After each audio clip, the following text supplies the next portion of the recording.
नमस्कार, मैं हूं अंजलि और आप देख रहे हैं यूपी न्यूज 24। तो चलिए शुरुआत करते हैं आज की बड़ी खबर से।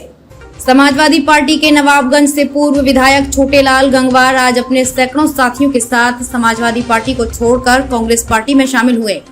कांग्रेस के प्रदेश कार्यालय पर कांग्रेस नेता नसीमुद्दीन सिद्दीकी की मौजूदगी में नवाबगंज से पूर्व विधायक छोटेलाल गंगवार आज अपने सैकड़ों साथियों के साथ समाजवादी पार्टी को छोड़कर कांग्रेस पार्टी में शामिल हुए। वहीं नसीमुद्दीन सिद्दीकी ने कहा कि राहुल गांधी के अथक प्रयासों से पार्टी की कार्यवाहक राष्ट्रीय अध्यक्ष सोनिया गांधी के निर्देशन पर, उनकी सूझबूझ पर, प्रियंका के अथक प्रयासों से कांग्रेस पार्टी दिन ब दिन मजबूत हो रही है। अभी देखने वाले कि भारत जोड़ो पदयात्रा पूर्व में इसकी घोषणा की गई थी। लगभग 225 किलोमीटर तक अभी तक राहुल गांधी जी के नेतृत्व में यात्रा कन्याकुमारी के आगे कश्मीर की तरफ बढ़ चुकी है। उसमें हजारों लाखों लोग जोड़ने हैं। कांग्रेस के प्रति, राहुल जी के प्रति, संयम जी के प्रति, प्रियंका जी के प्रति अपनी आस्था व्यक्त कर रहे हैं। और आज बड़ी खुशी की बात है कि बरेली मंडल के नवाबगंज के पूर्व विधायक समाजवादी पार्टी से छोटेलाल गंगवार आज अपने सैकड़ों साथियों के साथ सपा पार्टी को छोड़कर कांग्रेस पार्टी में शामिल हो रहे हैं। जिस पार्टी में आप थे वहां किराएदार के दर्जे से थे, आज आप अपने जिम्मेदार साथियों के साथ किराएदार नहीं, मकान मालिक जैसा आप रहेंगे। राम बहादुर वर्मा, जिला पंचायत सदस्य तेज बहादुर सिंह, प्रधान सुरेश गंगवार, पूर्व विधानसभा अध्यक्ष समाजवादी पार्टी गया प्रसाद गंगवार, किसान नेता कांग्रेस में शामिल। यूपी में क्रिकेट प्रेमी बहुत हैं। गांव देहात में बिजली का क्या हाल है आप देख रहे हैं। इकाना स्टेडियम में बड़ा मैच चल रहा है। क्रिकेट करने की जिम्मेदारी ऊर्जा मंत्री ने ली। सब ठीक होगा। उसके बाद भी 15 मिनट तक लाइट चली जाती है और मंत्री मोमबत्ती जलाकर अपना काम करते हैं। अंधेरे मंत्री चौपट राजा, त्राही त्राही मची हुई है। समाजवादी पार्टी के राष्ट्रीय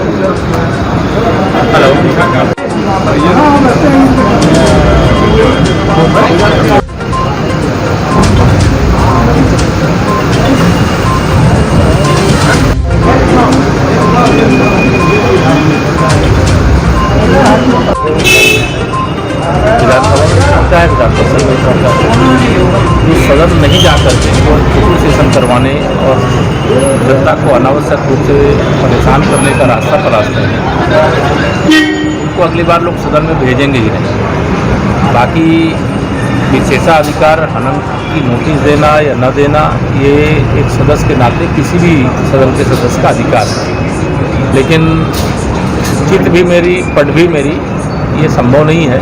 लोकतंत्र में जब सदन चलता रहता है तो उस समय कोई भी बात कहना है सरकार से या सरकार के विरुद्ध कुछ बोलना है तो सदन में बोलना चाहिए। सड़क पे कोई बात करना है, करानी है, वह 23 तारीख के बाद भी कर सकते थे, लेकिन उनको तो अराजकता करनी है। क्या कारण रहा सर कि कल उनको नहीं आने दिया गया? इसके कोई आने से नहीं रोक रहा था, वो आना ही नहीं चाहते थे।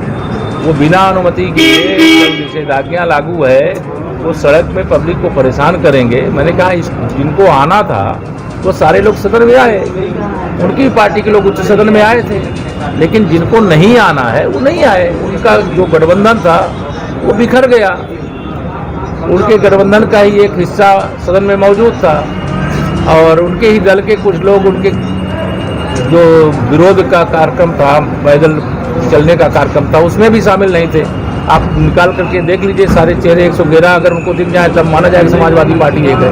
पहले अपनी पार्टी बचाओ। तो क्या ये फूट हो रही है सर? उनका गठबंधन तो है ही, फूट है, टूट है, सब जल्दी हाथ छुटा करके जा भी रहे हैं। आपने पहले भी कहा था कि उनके विधायक आपके संपर्क में है। नहीं, मुझे वो जो कह रहे हैं तो उसके जवाब में मैं कह रहा हूँ, उनके विधायक, उनकी पार्टी सब संपर्क में। जो इस संपर्क हमारा किसी से ऐसा नहीं कि संपर्क नहीं है, लेकिन संपर्क होने का मतलब ये हम लोग लक्ष्य नहीं रखते कि हम सबको भाजपा में ला करके शामिल कर लेंगे, ऐसी कोई ज़रूरत नहीं। लेकिन समाजवादी फेज 3 की सड़कें बन रही हैं, उसमें लीडर के रूप में देश में यूपी ने भूमिका निर्वाह करना शुरू किया। 3000 करोड़ रुपए से अधिक की बचत करने में सफलता प्राप्त हुई है। गुणवत्ता सड़कों की जो 5 वर्ष जो सड़कें प्रधानमंत्री ग्राम सड़क योजना के अंतर्गत बनती थी, 5 वर्ष भी नहीं टिकती थी, अब वो 10 वर्ष भी टस से मस नहीं होगी। कार्बन उत्सर्जन में कमी आएगी। जो तकनीकी का इस्तेमाल किया जा रहा है, उस तकनीकी को पूरा देश आज अपनाने का काम करने के लिए आज 26 राज्यों के प्रतिनिधि आए हुए हैं। ये हम लोगों के नियमों में, विधानसभा में जो नियमों में व्यवस्था दी गई है, उसमें है कि कोई घटना तत्कालिक हो, महत्वपूर्ण हो, उस घटना की नियम 56 में चर्चा होती है और उसी दिन उस सरकार को जवाब देना पड़ता है। तो आज चूंकि नियम 56 में समाजवादी पार्टी ने उस घटना को नहीं लगाई थी जो दलित बहनों के साथ जो अत्याचार हुआ था। समाजवादी पार्टी लगाई थी कि उत्तर प्रदेश में हेल्थ व्यवस्था खराब है, एम्स सफाई का ठीक है, गोरखपुर का खराब है, गोरखपुर का ठीक है, सफाई का खराब है। लेकिन बहुजन समाज पार्टी उस खीरी लखीमपुर की उस महत्वपूर्ण घटना को कि एक मां के सामने जो 2 बहनों को, 2 बेटियों को उठा करके ले जाया जा रहा हो, गन्ने के खेत में रेप हो रहा हो, हत्या की जा रही हो, उसकी लाश को पेंट से टांग दिया जा रहा हो, इस घटना को बहुजन समाज पार्टी आज प्रमुखता से सदन में उठाना चाहती थी और सरकार को उस पर जवाब चाहती थी। लेकिन इन दोनों लोगों की आपसी मिलीभगत की वजह से, इसलिए कि 56 का समय एक ही साथ सबका होता है, लेकिन माननीय अध्यक्ष जी के अधिकार पे हम चैलेंज नहीं दे सकते हैं। उन्होंने समाजवादी पार्टी को पहले टाइम दे दिया, दूसरे नंबर पे ही कि आप अपने 56 की बात कर लीजिए। उन्होंने हेल्थ की बात कहा और बात कह करके वो चले गए।